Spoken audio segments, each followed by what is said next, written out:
Welcome to our channel descriptive WBCS। আজকে আমরা WBCS 2021 geography যে প্রিভিয়াস ইয়ার কোশ্চেন্স আলোচনা করছিলাম তার পার্ট 2।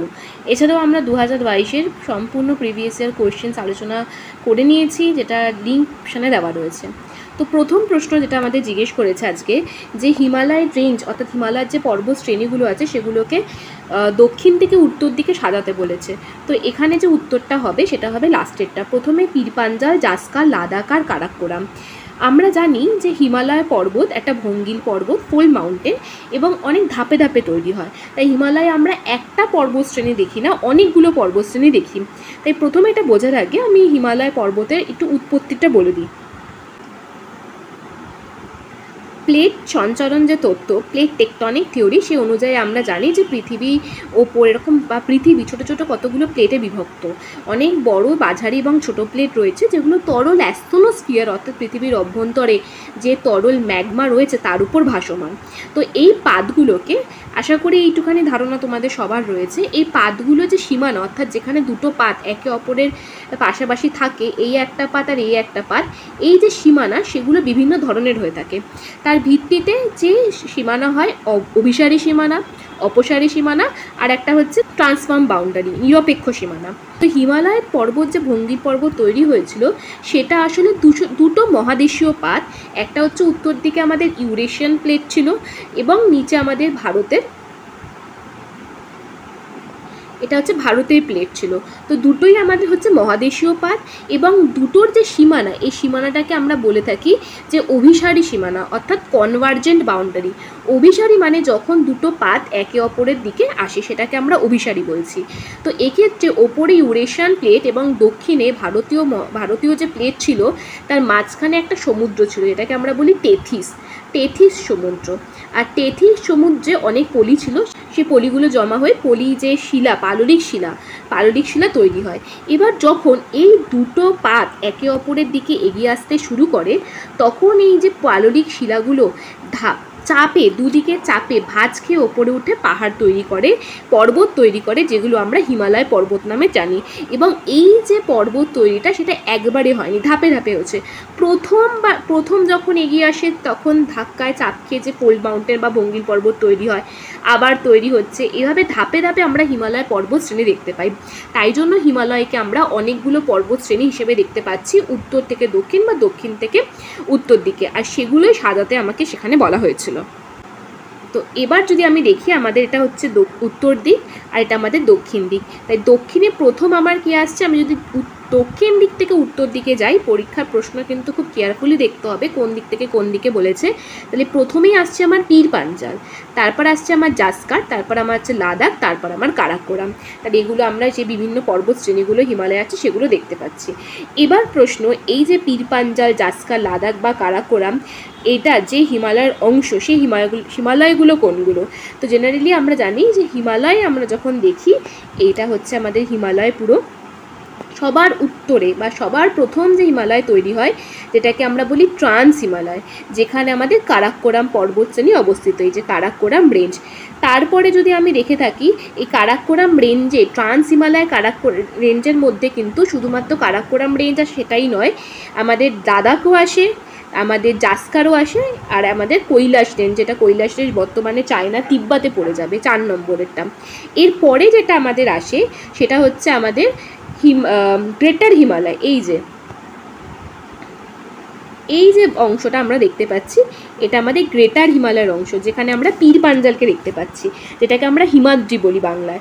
তারপরে আমাদের মিডিল হিমালয় আসছে, যেটাকে আমরা বলি হিমাচল, আর লাস্টে আমাদের আউটার হিমালয়, লেজার হিমালয় বা শিবালিক আসছে।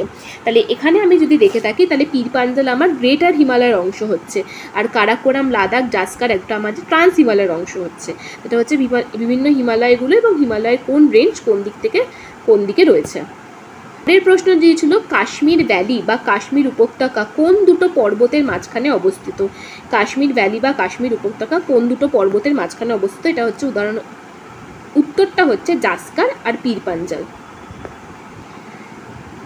এটা আমার কাশ্মীর উপত্যকা লাল, আর এখানেই আছে আমার পীরপাঞ্জাল পর্বত। যে পীর পাঞ্জালটা গ্রেটার হিমালয়ের অংশ, আর ওপরেই আছে আমার জাস্কা যেটা ট্রান্স হিমালয়ের অংশ। একটু আগে আমরা দেখলাম যে প্রথমে পীর পাঞ্জাল, তারপরে জাস্কা, তারপর লাদাখ এবং তারপরে কারাকোরাম, আর এই দুটোর মাঝখানে আমাদের কাশ্মীর উপত্যকা অবস্থিত। রিসেন্টলি যে পেহেলগামে যে আতঙ্কি হামলা বা যে টেররিস্ট অ্যাটাকটা হয়েছিল, সেখানতে একটা আমাদের প্রশ্ন জিজ্ঞেস করতে পারে যে পেহেলগাম জায়গাটা কোন পর্বত দিয়ে ঘেরা রয়েছে, সেটা কিন্তু আমাদের পীর পাঞ্জাল। আমরা কাশ্মীর ভ্যালির যদি দক্ষিণ পশ্চিম দিকটা দেখি, এটা হচ্ছে দক্ষিণ আর এটা হচ্ছে পশ্চিম, তাহলে এই জায়গাটা এটা কিন্তু পীর পাঞ্জাল পর্বতের অন্তর্গত। দুটো নদী, একটা হচ্ছে শেষনাগ আর লিডার, এই দুটো নদী কিন্তু পেহেলগাম উপত্যকার মধ্যে দিয়ে গেছে। তাহলে এখান থেকে আমরা বুঝতে পারছি যে কাশ্মীর আমাদের পীর পাঞ্জাল দক্ষিণে, উত্তরে জাস্কারের মধ্যে অবস্থিত। যদি আমি কাশ্মীর সম্বন্ধে দেখি, কাশ্মীর কিসের জন্য বিখ্যাত? আমরা জানি কাশ্মীর ডাল লেকের জন্য বিখ্যাত, সেখানে উলার লেকও আছে। ডাল এবং উলার দুটোই কিন্তু ফ্রেশ ওয়াটার লেক। আর এখানে আমরা যে সমস্ত হিমবাহগুলো দেখতে পাচ্ছি, বাল্টারও হিমবাহ রয়েছে। কাশ্মীর হিমালয় যেটা খুব আর একটা ইম্পর্টেন্ট জিনিস, সেটা হচ্ছে কেরোয়া ফরমেশন। আর এটা কেন বিখ্যাত কেরোয়া? কারণ কেরোয়াতে জাফরান এবং লোকাল যেটাকে আমরা স্যাফরন বা কেশর বলি খুব বেশি পরিমাণ উৎপন্ন হয়। তাহলে এবার কেরোয়া কী? কেরোয়াকে আমরা ফ্লুভিও গ্লেশিয়াল ডিপোজিট বলি। ফ্লুভিও গ্লেশিয়াল ডিপোজিট মানে কি? মানে যেখানে হিমবাহ এবং নদীর এই দুটোর যে সঞ্চয় কার্যের ফলে পলি জমে যে তৈরি হয়েছে। সোজা কথা আমরা কেরোয়া এক ধরনের মাটি বলতে পারি। আমার এখানে একটা পর্বত আর এখানে আমার পর্বত, আর যেহেতু এগুলো পীর পাঞ্জাল হিমালয়, তাহলে আমরা এখানে কি দেখতে পাচ্ছি? বরফে ঢাকা হিমবাহ রয়েছে। যখন কোনো নদী এই সমস্ত পাহাড়ের গা থেকে আসছে, তখন হিমবাহগুলো বা যখন নদী এবং প্লাস হিমবাহগুলো যখন পাহাড়ের গা বেয়ে নিচের দিকে নেমে আসে, ঘর্ষণের ফলে কি তৈরি করবে? পাথর গুঁড়ো গুঁড়ো হবে, সেগুলো পলি হিসেবে নিচে নেমে আসবে। আর যখন দুটো পাহাড়ের মাঝখানে এগুলো জমা হবে, যে পলিগুলো সে নিয়ে এসছে নদী বা হিমবাহের মাধ্যমে, সেই জমা হওয়ার পর জমা হয়ে যে কেরোয়া ফর্ম হচ্ছে। তাহলে এখানে কি ফর্ম হচ্ছে? কেরোয়া ফর্ম হচ্ছে। এই জায়গাটা কেরোয়া ফর্ম হচ্ছে। পরবর্তীকালে নদীগুলো যখন এখানে শুকিয়ে যাবে, নদীর জল বা নদীগুলো যখন এখান থেকে পাস হয়ে যাবে, তখন শুধু এই যে কেরোয়াটা জমলো, কেরোয়া মানে হিমবাহ এবং সেখানকার নদী দ্বারা বাহিত বিভিন্ন পলি বলতে পারি, এটাকে আমরা কেরোয়া বলছি, কেরোয়া ফরমেশন মাটি। আর এই মাটির উর্বর হওয়ার জন্য জাফরান বা স্যাফরন চাষের জন্য বিখ্যাত। এছাড়াও কি কাশ্মীর উপত্যকায় যা কিছু আলাদা জিনিস চাষ হয়ে থাকে, আপেল, চেরি, অ্যাপ্রিকট, সেগুলোর জন্য কেরোয়া খুব ইম্পর্ট্যান্ট। কাশ্মীর যে দেখলাম ফ্রেশ লেক, ডাল এবং উলারের জন্য বিখ্যাত। আর এই কাশ্মীর উপত্যকার মধ্যে এই সিন্ধু বা ইন্ডাস নদীর যে ইম্পর্টেন্ট দুটো ট্রিবিউটারি বা উপনদী ঝেলাম আর চেনাব গেছে। আর আমি যদি এই কাশ্মীর উপত্যকা বলি, কাশ্মীর উপত্যকা কিন্তু অনেকগুলো পাসের জন্য ইম্পর্টেন্ট। অনেকগুলো পাস এই উপত্যকার মধ্যে দিয়ে গেছে, যেগুলো এক জায়গা থেকে অন্য জায়গাকে যুক্ত করছে। যখনই আমাদের পাস থেকে প্রশ্ন আসে, একটা প্রশ্ন আসে যে কোন পর্বত অবস্থিত এবং কোন জায়গা দুটোকে যুক্ত করছে। তো প্রথম যদি জজিলা দেখি, এটা গ্রেট হিমালয়ের অন্তর্গত। জজিলা শ্রীনগর আর লেহ এই দুটো জায়গাকে কানেক্ট করে, শ্রীনগর টু লেহ। আর জজিলা আর একটা ইম্পর্টেন্ট কারণ হচ্ছে এটা এশিয়ার লংগেস্ট বাই ডিরেকশনাল টানেল, অর্থাৎ হচ্ছে এশিয়ার সবথেকে দীর্ঘতম রোড টানেল, যেটা উভয়মুখী বাই ডিরেকশনাল, দুদিকেই যাতায়াত করা যায়। এরপর যদি জিজ্ঞেস করে বানিহাল কোন পর্বতে অবস্থিত? বানিহাল আমাদের পীর পাঞ্জালে অবস্থিত। তাহলে বানিহাল যে জায়গা দুটোকে কানেক্ট করছে, সাধারণত বানিহাল জম্মু আর কাশ্মীর এই দুটো উপত্যকাকে কানেক্ট করছে।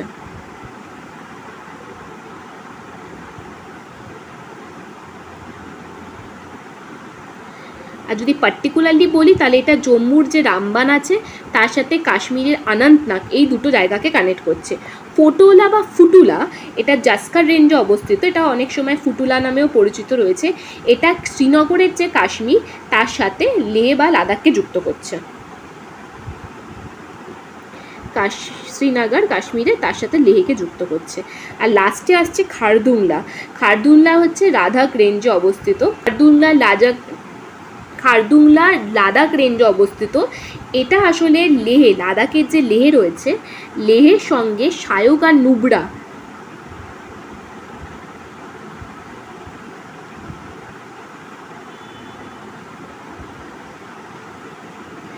সায়ক আর নুব্রা এই ভ্যালি দুটোকে যুক্ত করছে। আর এটা কিন্তু ভারতের জন্য খুবই ইম্পর্টেন্ট, কারণ এটা ভারতের সঙ্গে সিয়াচেন গ্লেশিয়ার বা হিমবাহ সেইটার সংযোগ স্থাপন করছে। আর খারদুংলা হাইস্ট মোটরেবল পাস, অর্থাৎ যদি হাইস্ট মোটরেবল পাস জিজ্ঞেস করে তাহলে কিন্তু এটা খারদুংলা হবে।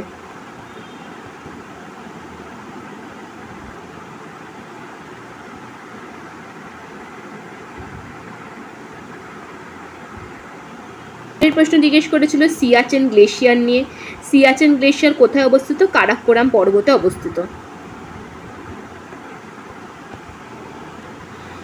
এই যে জায়গাটা যদি দেখি সিয়াচেন গ্লেশিয়ার, এখান থেকে আমাদের কারাকোরাম পর্বত গেছে, ট্রান্স হিমালয়ের অংশ, সেখানেই সিয়াচেন অবস্থিত। সিয়াচেন কেন ইম্পর্টেন্ট? ইস্টার্ন কারাকোরামে অবস্থিত। আর এখানে just north east of point NJ9842 বা line of control between India পাকিস্তানে, যেটা কোথায় অবস্থিত? যেখানে ভারত এবং পাকিস্তানের সীমা বলতে পারি, যেটা হচ্ছে আমরা লাইন অফ কন্ট্রোল বলি, যেখানে শেষ হয়েছে, যে পয়েন্টটাকে আমরা NJ9842 বলি, তার ঠিক উত্তর পূর্ব দিকে অবস্থিত। এটা বিখ্যাত সেকেন্ড লংগেস্ট গ্লেশিয়ার ওয়ার্ল্ডস নন পোলার এরিয়া। নন পোলার মানে মেরু অঞ্চলের বাইরে। মেরু অঞ্চল রয়েছে উত্তর মেরু, দক্ষিণ মেরু, সুমেরু বা কুমেরু, যেখানে আমরা হিমবাহ দেখতে পাই। এর বাইরে যদি কোথাও হিমবাহ দেখি, এবং সবথেকে দ্বিতীয় লংগেস্ট হিমবাহ সেটা হচ্ছে সিয়াচেন গ্লেশিয়ার। সিয়াচেন গ্লেশিয়ার দুটো ইম্পর্টেন্ট, সিয়াচেন গ্লেশিয়ার সবথেকে ইম্পর্টেন্ট একটা নদীর উৎস, সেটা হচ্ছে নুব্রা। নুব্রা কার উপনদী? সায়কের উপনদী। সায়ক আবার কার উপনদী? ইন্ডাস অর্থাৎ সিন্ধু নদীর উপনদী। এই ম্যাপটা যদি আমি দেখি, যে নুব্রা, এখানে আমার সিয়াচেন গ্লেশিয়ার কারাকোরাম পর্বত থেকে, এখান থেকে নুব্রা তৈরি হয়ে যে নদীটার সাথে মিশেছে সেটা হচ্ছে সায়ক নদী। তাই নুব্রা সায়ক নদীর কী হয়ে গেল? উপনদী। তারপরে সায়ক নদী গিয়ে কোন নদীতে মিশেছে? সায়ক নদী গিয়ে মিশেছে ইন্ডাস বা সিন্ধু নদীতে। তাহলে সায়ক হচ্ছে সিন্ধুর আবার উপনদী। এবার যেটা আমরা একটু আগে দেখলাম, যে বলেছিল যে এই যে north east of NJ9842 line of control, এটা কি? ভারত যখন সবেমাত্র স্বাধীন হয় তখন কিছু কিছু যে প্রিন্সলি স্টেট ছিল, যেগুলো ভারতের অংশ হবে কিনা বা পাকিস্তানের অংশ হবে, তাদের মধ্যে দ্বিধা ছিল, যেমন হায়দ্রাবাদ, জুনাগড়, আর তার মধ্যে কাশ্মীরও ছিল। কাশ্মীরের রাজা জয় সিং তখনও পর্যন্ত ঠিক করতে পারেনি কার অংশ হবে, তিনি স্বাধীনই থাকতে চেয়েছিলেন। কিন্তু এর মধ্যে পাকিস্তানের যে মিলিটারি ছিল সেটা আমাদের ভারতের প্রবেশ করে কাশ্মীর দখল করতে শুরু করে। তারপরে শেষে জয় সিং আমাদের ভারত সরকারের সহায়তা নেয় এবং ইনস্ট্রুমেন্ট অফ অ্যাসেশন সই করে যিনি কাশ্মীরকে ভারতের অংশ হিসেবে ঘোষণা করেন। তো এই সময় ভারতীয় সেনারা যায়, গিয়ে পাকিস্তান থেকে যে অবৈধ ভারতে প্রবেশ হচ্ছিল ঠিক ভারত স্বাধীন হওয়ার পর, সেটাকে আটকায়।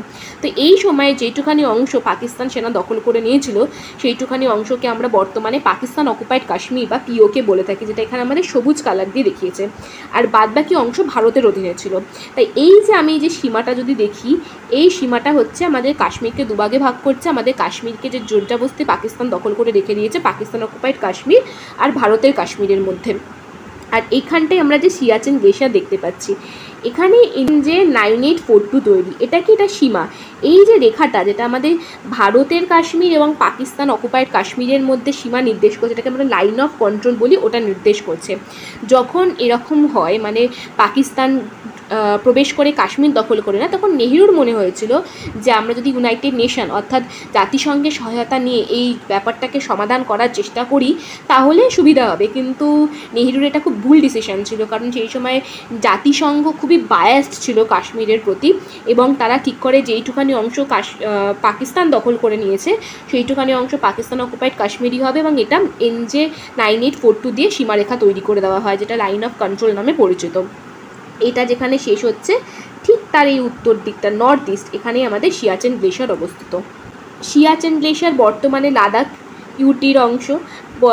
আগে এটা আমরা জানতাম যে কাশ্মীর রাজ্য ছিল, কিন্তু কাশ্মীরকে দুভাগে ভাগ করে দেওয়া হয়, করে দুটো কেন্দ্রশাসিত অঞ্চল, একটা লাদাখ ইউটি বা কেন্দ্রশাসিত অঞ্চল, আর জম্মু কাশ্মীর কেন্দ্রশাসিত অঞ্চল তৈরি করে এটা লাদাখ কেন্দ্রশাসিত অঞ্চলের অংশ। আরও ইম্পর্টেন্ট কারণ এটা পৃথিবীর হাইয়েস্ট ব্যাটেলফিল্ড, অর্থাৎ পৃথিবীর সবথেকে উঁচু জায়গায় যদি কোনো যুদ্ধ হয়ে থাকে সেটা সিয়াচেনেই হয়েছিল। যে অপারেশনটা আমরা ভারতীয়রা অপারেশন মেঘদূত নামে পরিচিত, যে সিয়াচেন গ্লেশিয়ার পাকিস্তান দখল করে নিয়েছিল, এবং পাকিস্তানের হাত থেকে সিয়াচেন গ্লেশিয়ারকে উদ্ধার করার জন্য ভারতীয় সেনা যে অপারেশন চালিয়েছিল, এটা অপারেশন মেঘদূত নামে পরিচিত।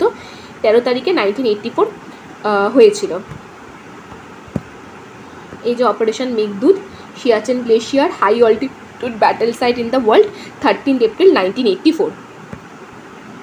থেকে আমি দেখলাম যে আমাদের হিমালয় এবং তার সম্পর্কিত বিভিন্ন যে সমস্ত ফ্যাক্ট আছে সেখান থেকে প্রায় 3-4টে প্রশ্ন জিজ্ঞেস করেছে।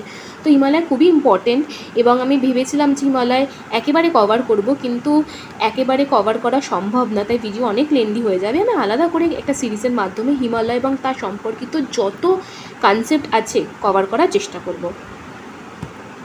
পরের প্রশ্ন দিয়েছে variability of rainfall during August more pronounce generally at, অর্থাৎ আমাদের এখানে অগস্ট যখন আমাদের রেনফল সব থেকে পিকে থাকে, সব থেকে বেশি রেনফল বা বৃষ্টিপাত হচ্ছে, সেই সময় তার পরিবর্তনশীলতা সব থেকে বেশি পরিষ্কারভাবে কোথায় লক্ষ্য করা যায়, এটা হচ্ছে যোধপুরে। তো তার আগে আমাকে একটু বুঝতে হবে যে রেনফলটা কিভাবে হচ্ছে এবং সেটার ডাইনামিক্সটা কী। এটা আমাদের ভারতে জুন মাসে বৃষ্টিপাত শুরু হয়, কিন্তু শুরু হওয়ার জন্য দায়ী হচ্ছে মৌসুমি বায়ু। আমরা জানি যে ভারতকে মৌসুমি বায়ুর দেশ বলা হয়। তো মৌসুমি বায়ুর জন্য আমাদের এখানে ঋতু পরিবর্তন হয়ে থাকে এবং বৃষ্টিপাতও হয়ে থাকে। তো মৌসুমি বায়ু যে বায়ুটা বৃষ্টিপাত ঘটায় তাকে আমরা বলি দক্ষিণ পশ্চিম মৌসুমি বায়ু। এটা হচ্ছে আমাদের উত্তর দিক, এটা আমাদের দক্ষিণ দিক, এটা আমাদের পশ্চিম দিক, এটা আমাদের হচ্ছে পূর্ব দিক। এখানে আমাদের আরব সাগর রয়েছে। এই আরব সাগরের উপর দিয়ে যে বাতাসটা বয়ে আসছে এইটাকে আমরা বলছি দক্ষিণ পশ্চিম, দক্ষিণ আর পশ্চিম থেকে আসছে বলে মৌসুমি বায়ু। এসে কোথায় ধাক্কা খায় প্রথম, যখন কোনো বাতাস সমুদ্রের উপর দিয়ে বয়ে আসে তখন প্রচুর পরিমাণে জলীয় বাষ্প সংগ্রহ করে। আমরা জানি জলীয় বাষ্পই উপরে উঠে ঘনীভূত হয়ে মেঘ তৈরি হয় এবং সেখান থেকে বৃষ্টিপাত হয়। তাই যখন কোনো সমুদ্রের উপর দিয়ে বায়ু বয়ে আসছে তখন জলীয় বাষ্প সংগ্রহ করে এসে কেরালায় প্রবেশ করে। তাই প্রথম বৃষ্টিপাত কিন্তু আমাদের কেরালাতেই হয়। হওয়ার পর সেখান থেকে যে কেরালাতে এই যে শাখাটা দক্ষিণ পশ্চিম মৌসুমি বায়ু দুটো ভাগে ভাগ হয়ে যায়।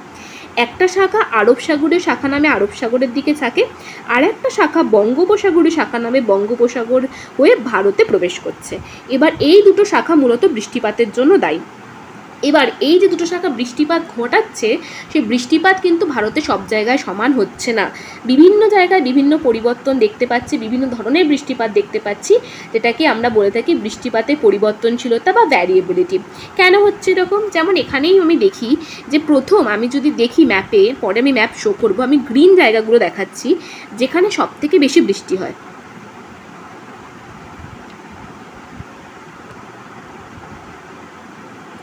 আর আমি একেবারে যেখানে সব থেকে কম বৃষ্টি হয় সেগুলোকে দেখাচ্ছি। মোটামুটি যে জায়গাগুলো সব থেকে বেশি কম বৃষ্টি হয় সেগুলোকে এই ভায়োলেট চিহ্নের মাধ্যমে। তাহলে আর বাদ বাকি জায়গাগুলো প্রায় বৃষ্টিপাত এক। তাহলে এখান থেকে আমি বুঝতে পারছি যে ভারতের বৃষ্টিপাত সব জায়গায় সমান নয়। এরকম কেন হচ্ছে? এই যে আমরা সবুজ যে জায়গাগুলো দেখাচ্ছি যেখানে বৃষ্টিপাতের পরিমাণ প্রায় 200-400-র কাছাকাছি হয়ে থাকে এবং যেখানে আমরা ভ্যারিয়েবিলিটি 25%-এর কম দেখছি, এটাকে আমরা বলছি 25%-এর কম যে জায়গায় ভ্যারিয়েবিলিটি হবে সেখানে বৃষ্টিপাত বেশি হবে। যেমন দেখি প্রথম আমি সবুজ জায়গাটা দেখছি কোথায়, এই জায়গাটা। এটা কোন জায়গা? এটা আমাদের পশ্চিম উপকূল এবং পশ্চিমঘাট পর্বতের পশ্চিম দিক। এখানে কি হচ্ছে, এটা আমার পশ্চিমঘাট পর্বত। প্রথম যে সবুজ জায়গাটা আমি দেখিয়েছিলাম এটা ভারতের পশ্চিম উপকূলে পশ্চিমঘাট পর্বতের পশ্চিম দিক দেখিয়েছিলাম, এটা আমার পশ্চিমঘাট পর্বত। আর এখানেই রয়েছে আমার আরব সাগর। তো আরব সাগরের মৌসুমি জলবায়ু কী করছে, এখান থেকে জলীয় বাষ্প নিয়ে ভারতের ভূখণ্ডে প্রবেশ করছে।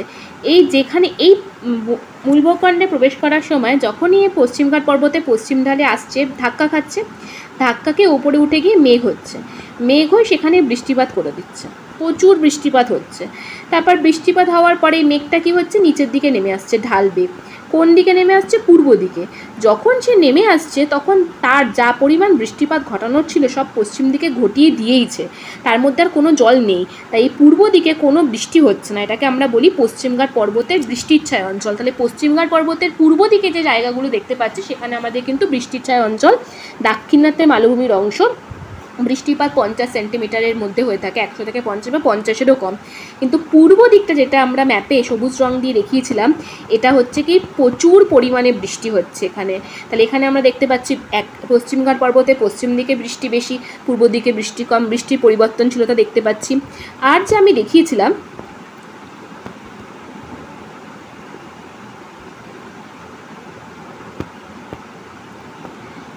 আর সবুজ জায়গাটা আমি এখানে দেখেছিলাম, এটা বর্তমানে আমাদের মেঘালয় অংশ পড়ছে। আমরা জানি যে মেঘালয় আছে গারো, জয়ন্তী, খাসি পাহাড়। এখানে যে আমাদের বঙ্গোপসাগরীয় শাখা এবার যখন বঙ্গোপসাগরের উপর দিয়ে ঢুকছে, জলীয় বাষ্প নিয়ে মেঘালয় ধাক্কা খাচ্ছে, কি এখানে প্রচুর পরিমাণে বৃষ্টি ঘটাচ্ছে। এখানে বৃষ্টিপাত প্রায় 200 থেকে 400 হয় বা তারও বেশি। আমরা জানি মৌসিনরাম, চেরাপুঞ্জি পৃথিবীর সবথেকে বৃষ্টিবহুল এলাকা, মেঘালয় অবস্থিত। ঠিক তেমন হিমালয় ধাক্কা খেয়েও বৃষ্টি হচ্ছে। তাই যত বঙ্গোপসাগরীয় শাখা সমুদ্রের কাছাকাছি থাকবে সেখানে বৃষ্টিপাত বেশি হবে, আর যত ভারতের মূল ভূখণ্ডে ভারতের ভিতর দিকে প্রবেশ করতে থাকবে বৃষ্টিপাত কম হবে। যেমন জলীয় বাষ্প প্রচুর নিয়ে এসছে কলকাতা, জলীয় বাষ্প রয়েছে, বৃষ্টি হবে। পাটনা ঢুকবে বিহারে, বৃষ্টিপাত কলকাতার তুলনায় একটু কম হবে। উত্তরপ্রদেশে আরও একটু কম হবে, দিল্লিতে গিয়ে আরও একটু কম হয়ে যাবে, আর রাজস্থানে প্রচুরই পরিমাণে কমে যাবে, কারণ যে বাতাসটা ঢুকছে তার মধ্যে আর কোনো জলীয় বাষ্প নেই। তাই এক্ষেত্রে আমি দেখি যে আমাদের রাজস্থান, আমাদের ডেকান প্ল্যাটু, দাক্ষিণাত্যের অংশ, লাদাখ, এখানে বৃষ্টিপাতের পরিমাণ খুবই কম, যেখানে আমরা বলতে থাকি বৃষ্টিপাত প্রায় 50 সেন্টিমিটারের কম। তাই এখান থেকে আমরা বুঝতে পারছি মৌসুমি বায়ুর জন্যই ভারতে বৃষ্টিপাতে তারতম্য দেখা যাচ্ছে, সব জায়গায় সমান বৃষ্টিপাত হচ্ছে না, আর এটাকে আমরা পরিবর্তনশীলতা বলি। এবার যদি এই ম্যাপে দেখি আমরা বুঝবো যে সমস্ত জায়গায় বৃষ্টিপাত বেশি সে সমস্ত জায়গায় পরিবর্তনশীলতা বা ভ্যারিয়েবিলিটি কম হবে। তাই যেমন পশ্চিমঘাট পর্বতের পশ্চিম দিক, মেঘালয়, যেগুলো আমাদের এই যে অ্যাভাব 200 আর থেকে, সেখানে বৃষ্টিপাত তুলনামূলকভাবে বেশি, আর ভ্যারিয়েবিলিটি 25%-এর কম। যেখানে বৃষ্টিপাত সব থেকে কম সেখানে ভ্যারিয়েবিলিটি সব থেকে বেশি হবে। যেমন কোথায় কম? এই অঞ্চলটা, এই দাক্ষিণাত্যের অঞ্চল, লাদাখ অঞ্চল, যেটা হচ্ছে এই যে 40 থেকে 60-এর মধ্যে। তাই জন্য আমি দেখলাম যে ভ্যারিয়েবিলিটি পরিষ্কার, মানে এখানে আমি বুঝতে পারবো যে বৃষ্টিপাত কম, বৃষ্টিপাত প্রায় হচ্ছেই না। তাই এখানে ভ্যারিয়েবিলিটি 50%-এর বেশি, কিন্তু বৃষ্টিপাত কম। তাই যখনই আমাকে ভ্যারিয়েবিলিটির প্রশ্ন জিজ্ঞেস করবে, সোজা কথা আমি মনে রাখবো যে সমস্ত জায়গাগুলোর বৃষ্টিপাত কম হচ্ছে সেখানে ভ্যারিয়েবিলিটি বেশি হবে। আমাদের অপশানে শুধুমাত্র একমাত্র যোধপুর ছিল, যেটা আমাদের এই বৃষ্টিপাত কম এলাকার মধ্যে পড়ছে, রাজস্থানে, তাই এটার ভ্যারিয়েবিলিটি বেশি। এটা এনসিইআরটি থেকে নেওয়া। এই ম্যাপটা তোমরা দেখে একটু মনে রাখলেই বুঝতে পারবে যে কোথায় কোথায় বৃষ্টিপাত বেশি হচ্ছে সেখানে ভ্যারিয়েবিলিটি কম হবে। তাহলে সব থেকে এই জায়গাগুলো কম হবে, যেখানে বৃষ্টিপাত সবচেয়ে কম সেখানে ভ্যারিয়েবিলিটি সব থেকে বেশি প্রমিনেন্ট হবে। আর বাদবাকি যে জায়গাগুলো রয়েছে আমাদের এই কলকাতা, এই সমস্ত বাদবাকি জায়গাগুলো, সেখানে ভ্যারিয়েবিলিটি 25 থেকে 50%-এর মধ্যে হয়ে থাকে। পরের প্রশ্ন দিয়েছে সেক্স রেশিও কোথায়, কোন ইউটি মানে অর্থাৎ কোন কেন্দ্রশাসিত অঞ্চলে সেক্স রেশিও সব থেকে বেশি? অ্যান্সারটা হচ্ছে পন্ডিচেরি। তো যখনই আমরা সেক্স রেশিও পড়ি, সেক্স রেশিওতে আমরা জানতে চেষ্টা করি যে হাজার পুরুষে কজন করে মহিলা রয়েছে, সেটা আমরা সেক্স রেশিওতে জানতে চেষ্টা করি ভারতের ক্ষেত্রে। যদি আমরা গ্লোবাল প্র্যাকটিস দেখি, সারা বিশ্বে কি হয়, তারা দেখে 1000 ফিমেলে কতগুলো মেল রয়েছে, 1000 ফিমেল তার মধ্যে কতগুলো মেল, সেটা দেখে থাকে। কিন্তু ভারতের ক্ষেত্রে আমরা কি করি, উল্টো করে দিই। আমরা 1000 মেল অর্থাৎ 1000 পুরুষে কতজন ফিমেল আছে সেটা দেখে সেক্স রেশিও নির্ণয় করার চেষ্টা করি। তো সেক্ষেত্রে পন্ডিচেরি সেক্স রেশিও বেশি, মানে অর্থাৎ পন্ডিচেরিতে মেয়েদের সংখ্যা ছেলেদের তুলনায় বেশি। আসলে ভালো মতো কাজ করার জন্য মেয়েদের সংখ্যা ছেলেদের সংখ্যার থেকে বেশি হওয়াই উচিত, তাহলে সেটা হবে পারফেক্ট সেক্স রেশিও। এখানে এই যে দেখতে পাচ্ছি যে এখানে 1037 ফিমেল 1000 মেল পন্ডিচেরির ক্ষেত্রে, তার মানে পন্ডিচেরিতে মেয়েদের সংখ্যা বেশি, সেক্স রেশিও বেশি। আর ভারতে যদি আমি ওভারঅল দেখি, অ্যাভারেজ সেক্স রেশিও দেখি, 1000 মেল 943 ফিমেল, অর্থাৎ 1000 পুরুষের 943টা মহিলা, তার মানে সেক্স রেশিও খুবই খারাপ অবস্থায় রয়েছে। পন্ডিচেরি ফ্রেঞ্চ কলোনি ছিল 1954 পর্যন্ত, আর আমরা জানি যে পন্ডিচেরিতে ঋষি অরবিন্দ যখন তার রাজনৈতিক জীবন থেকে অবসর নেন 1926 খ্রিস্টাব্দে, তিনি সেখানে গিয়ে অরবিন্দ আশ্রম তৈরি করেন মীরা আলফাসার সাথে 1926 খ্রিস্টাব্দে। সব থেকে যে সমস্ত স্টেটস অর্থাৎ কেন্দ্র বা কেন্দ্রশাসিত অঞ্চলে সেক্স রেশিও বেশি, প্রথম হচ্ছে কেরালা, তারপর পন্ডিচেরি, তারপর তামিলনাড়ু, অন্ধ্রপ্রদেশ, অ্যান্ড লাস্ট হচ্ছে ছত্তিশগড়। আর আমরা যদি একটা ট্রেন্ড অবজার্ভ করি যে বেশিরভাগ জায়গা যাদের মধ্যে সেক্স রেশিও খুবই বেশি, সেই জায়গাগুলো কিন্তু আমরা সাউথ ইন্ডিয়াতে দেখতে পাচ্ছি। সাউথ ইন্ডিয়াতে কেরালা, পন্ডিচেরি, তামিলনাড়ু, অন্ধ্রপ্রদেশ। কেন? কারণ সেক্স রেশিও বা মেয়েদের সংখ্যা বেশি হওয়ার সঙ্গে শিক্ষা, কর্মসংস্থান এগুলো সরাসরি সম্পর্কযুক্ত। সাউথের শিক্ষা এবং তাদের কর্মসংস্থান সারা ভারতের তুলনায় অনেকটাই এগিয়ে রয়েছে। সমাজের বিভিন্ন রীতিনীতি সেগুলোকে প্রভাবিত অবশ্যই করে, কিন্তু শিক্ষা এবং কর্মসংস্থানও অনেক বড় ভূমিকা পালন করে। ছত্তিশগড় হয়তো ট্রাইবাল এরিয়া বেশি, এবং ট্রাইবালদের মধ্যে কনজারভেটিভ এবং ট্রাইবালরা যেহেতু প্রকৃতির খুব কাছাকাছি, তাদের মধ্যে কনজারভেশন অনেক সময় সাধারণ আমাদের অন্যদের থেকে খুব কমই থাকে, হয়তো তাই জন্য সেক্স রেশিও বেশি। তারপর হচ্ছে জিজ্ঞেস করেছে সেই সমস্ত স্টেটসগুলো যেখানে সেক্স রেশিও কম একদম। তো প্রথমেই হচ্ছে দামানন্দি, এটা আমাদের ইউটি অর্থাৎ কেন্দ্রশাসিত অঞ্চল, মোটে 618। তারপর দিল্লি এবং তারপর হরিয়ানা। পরের প্রশ্ন, হুদুদ সাইক্লোন দেখা গেছিল কোন উপকূল অঞ্চলকে প্রভাবিত করে? অ্যান্সারটা হচ্ছে আন্ধ্রা বা অন্ধ্র উপত্যকাকে। যখনই আমাদের কোনো সাইক্লোন আসবে, যে বছর এসেছিলো যদি কারেন্ট অ্যাফেয়ার্সে থাকে তাহলে সেটা ভালো করে পড়তে হবে। আর আমাদের সাইক্লোন খুব ইম্পর্টেন্ট, কারণ ভারত সাইক্লোন দ্বারা প্রচুর পরিমাণে প্রভাবিত হচ্ছে। যেহেতু ভারত উপকূলবর্তী অঞ্চল আছে এবং নিরক্ষীয় অঞ্চলের কাছাকাছি, তাই সাইক্লোন, নিরক্ষীয় ঘূর্ণিঝড় বা ট্রপিক্যাল সাইক্লোন দিয়ে প্রভাবিত হচ্ছে। তাই রিসেন্টলি কিন্তু সাইক্লোন আমাদের জন্য ইম্পর্টেন্ট হয়ে যাচ্ছে এবং সাইক্লোনের উপর সম্পূর্ণ একটা ভিডিও বানানো রয়েছে, যার লিঙ্ক ডেসক্রিপশনে দেওয়া আছে, তোমরা সেখান থেকে দেখে নিতে পারো। এমনকি 2021-এই একটা সাইক্লোনের উপর অলরেডি প্রশ্ন জিজ্ঞেস করেছিল, সেটা আমাদের WBCS 2021 জিওগ্রাফির পার্ট 1-এ কভার করা আছে, তোমরা সেখান থেকে সেটা দেখে নিতে পারো। পরের প্রশ্ন, মুন এবং আর্থে ডায়ামিটারের যে রেশিও রয়েছে 1:4, এটা ফ্যাকচুয়াল প্রশ্ন। পরের প্রশ্ন দিকেছে চিপকো আন্দোলন, অর্থাৎ চিপকো যে মুভমেন্ট ছিল এটা কেমন মুভমেন্ট, কেমন ধরনের আন্দোলন ছিল? ফেমিনিস্ট মুভমেন্ট, নারীবাদী আন্দোলন, ট্রাইবাল মুভমেন্ট, আদিবাসী আন্দোলন, পলিটিক্যাল মুভমেন্ট, রাজনৈতিক আন্দোলন, না কাস্ট বা জাতিবাদী আন্দোলন? তাহলে আমার উত্তরটা হবে এখানে, এটা কিন্তু আমাদের ফেমিনিস্ট মুভমেন্ট। কিন্তু যদি অপশানে আমাদের এমন থাকতো এনভায়রনমেন্টাল মুভমেন্ট, তখন কী হতো? চিপকো কিন্তু environmental movement plus feminist movement. তাই যদি আমাদের অপশানে এনভায়রনমেন্টাল মুভমেন্ট থাকতো আমরা কিন্তু সেটাকেই কারেক্ট করতাম, বা যদি দুটোই থাকতো ফেমিনিস্ট অ্যান্ড এনভায়রনমেন্টাল, তাহলে আমরা দুটোকেই নিতাম। তাহলে চিপকো আন্দোলন হচ্ছে স্বাধীন ভারতে স্বাধীনতার পর সবথেকে গুরুত্বপূর্ণ এনভায়রনমেন্টাল মুভমেন্ট যদি দেখে থাকি, সেটা হচ্ছে চিপকো মুভমেন্ট, যেটা পরবর্তীকালে অনেক এরকম এনভায়রনমেন্টাল মুভমেন্টকে পথ দেখিয়েছে। তো চিপকো মুভমেন্ট হয়েছিল 1973 খ্রিস্টাব্দে। কোথায় হয়েছিল? উত্তরাখণ্ডে হয়েছিল, যে নেতৃত্ব দিয়েছিলেন সুন্দরলাল বহুগুণা। উত্তরাখণ্ডে যে চামোলি ভিলেজ ছিল, সেই চামোলি ভিলেজে গাছ কাটা নিয়ে, অর্থাৎ কমার্শিয়াল ইউজের জন্য হিমালয়ের যে গাছপালা কাটার লোকরা এসেছিলো এবং সেখানকার যে সমস্ত স্থানীয় বাসিন্দা, তারা কিন্তু সুন্দরলাল বহুগুণার নেতৃত্বে গাছগুলোকে জড়িয়ে ধরে গাছ কাটতে দেবে না, এই গাছগুলোকে জড়িয়ে ধরেছিল এবং গাছ কাটতে দেবে না, এইভাবে তারা আন্দোলন করেছিল। তাই জড়িয়ে ধরেছিল, এটাকে এমব্রেস, চিপাকনা, হিন্দিতে চিপাকনা থেকে চিপকো মুভমেন্টটা এসছে, চিপকো। আর পরবর্তীকালে আমরা দেখিয়েছি যে সুন্দরলাল বহুগুণা শুধুমাত্র যে চিপকো মুভমেন্টের সাথে যুক্ত ছিল তা নয়, তেহরি ড্যাম যখন তৈরি হচ্ছিল আমাদের ভাগীরথী নদীর উপর, তখনও 19 শতকের শেষের দিকে এবং 2000 গোড়ার দিকে, তখনও তিনি কিন্তু ভীষণ পরিমাণে অ্যাক্টিভ ছিলেন উত্তরাখণ্ডে। কারণ তেহরি ড্যাম হলেই উত্তরাখণ্ডের যে ফ্র্যাজাইল ইকোসিস্টেম, যে ভঙ্গুর বাস্তুতন্ত্র, সেটা অনেকভাবে প্রভাবিত হতো, মানুষের অনেক ক্ষয়ক্ষতির সম্ভাবনা থাকতো।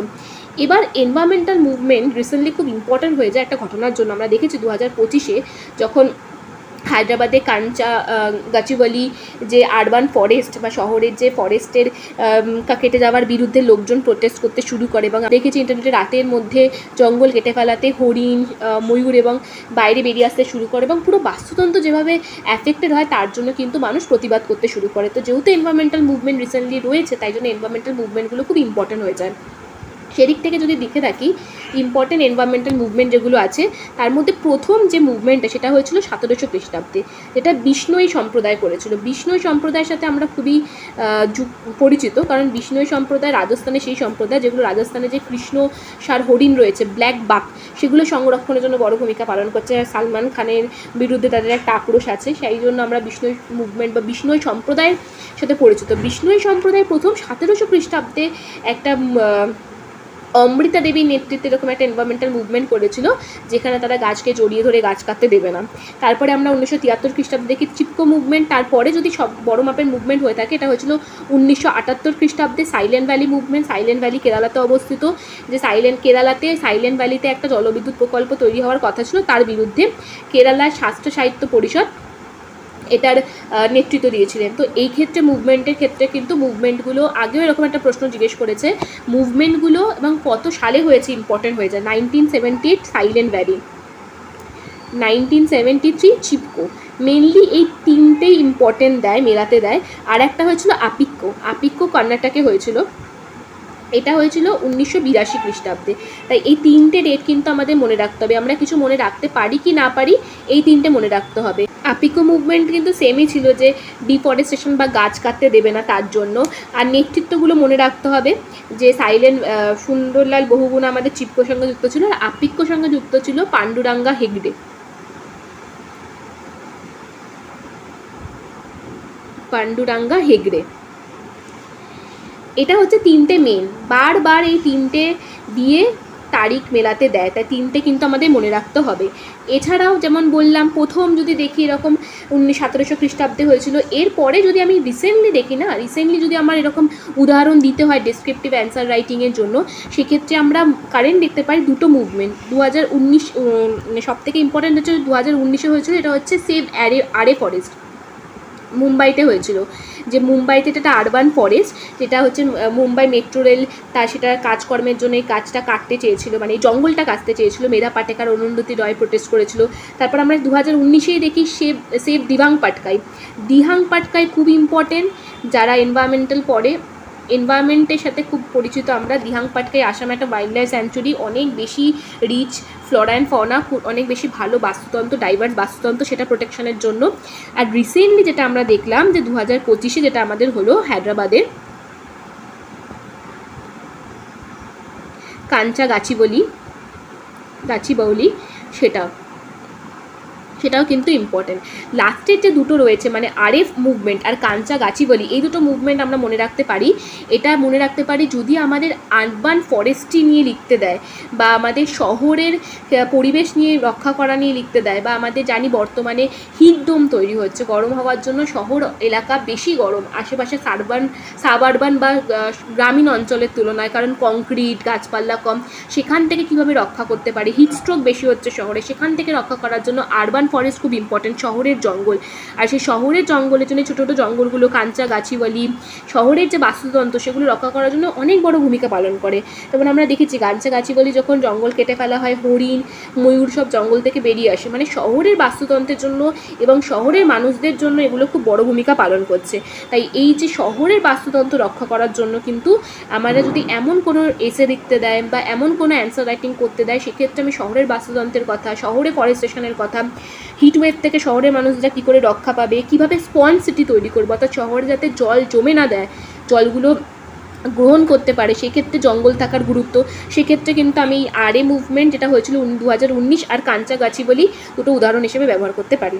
আজকে আমাদের ডিসকাশন এইটুখানি। যদি ভালো লাগে তাহলে প্লিজ লাইক, শেয়ার এবং সাবস্ক্রাইব করো। আর তোমরা আমাদের টেলিগ্রামে জয়েন করতে চাইলে টেলিগ্রামের লিঙ্ক ডেসক্রিপশনে দেওয়া আছে, সেখান থেকে জয়েন করতে পারো। এটা আমাদের জিওগ্রাফি 2021 প্রিভিয়াস ইয়ার ডিসকাশনসের second video, part 2। Part 1 already হয়ে গেছে, ভিডিও লিঙ্ক ডেসক্রিপশনে দেওয়া রয়েছে। আর 2022-এ WBCS previous year questions analysis সম্পূর্ণ হয়ে গেছে, এটার প্লে লিস্টের লিঙ্কটাও ডেসক্রিপশনে দেওয়া রয়েছে। Thank you for watching.